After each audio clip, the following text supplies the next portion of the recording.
क्या आप जानते हैं कि फैक्ट्री में दालचीनी की छड़ी, काली मिर्च, इलायची और लौंग की कलियां, ये सभी मसाले आखिर फैक्ट्री में किन किन प्रोसेस से होकर बनते हैं? ये मसाले सिर्फ खेतों से नहीं बल्कि बड़े बड़े कारखानों से प्रोसेस होकर आते हैं, जहां इनके बनने का पूरा प्रोसेस होता है।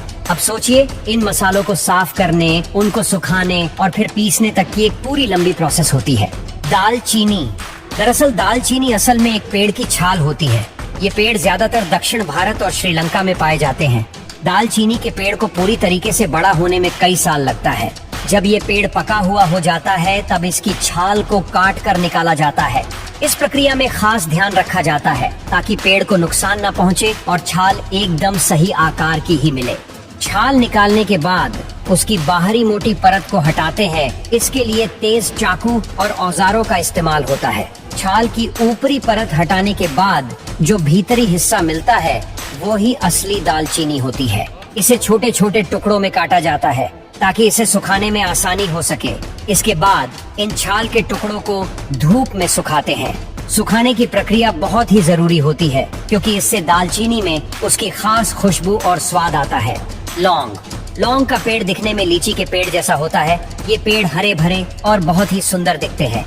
जब ये पेड़ बड़े होते हैं तो इनमें छोटे छोटे फूल खिलता है। समय के साथ ये फूल धीरे धीरे लौंग में बदल जाता है। जब लौंग पूरी तरीके से पक जाती है तब इन्हें सावधानी से तोड़ा जाता है। इसके बाद इनको धूप में अच्छे से सुखाया जाता है। इस प्रक्रिया से लौंग की खुशबू और स्वाद दोनों ही बढ़ जाते हैं। सूखने के बाद लौंग को पैक किया जाता है और फिर बाजार में इनको बेचने के लिए भेज देते हैं। काली मिर्च, काली मिर्च को मसालों का राजा कहा जाता है। इसका तीखा सा स्वाद और खास खुशबू हमारे खाने को अलग ही स्तर पर ले जाता है।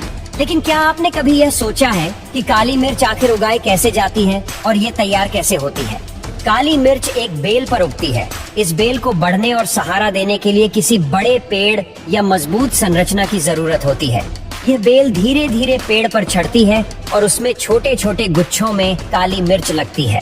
शुरुआत में काली मिर्च का रंग हरा होता है और जब यह पकने लगता है तब इसका रंग लाल हो जाता है। पकने के बाद इसको सावधानी से तोड़ते हैं। इसके बाद काली मिर्च को धूप में सुखाता है। सुखाने के दौरान इसका रंग फिर हरे या लाल से बदलकर काले रंग का हो जाता है। यही कारण भी है कि इसको काली मिर्च कहा जाता है। सुखाने के बाद इसको छांटा जाता है ताकि अच्छी गुणवत्ता वाली मिर्च को अलग किया जा सके। फिर इसे पैक करके बाजार में भेज दिया जाता है। इलायची, दरअसल इलायची को तैयार करने का प्रोसेस खेतों से शुरू होता है। इलायची का पौधा हल्दी के पौधे जैसा ही दिखता है, लेकिन यह उससे थोड़ा सा लंबा होता है।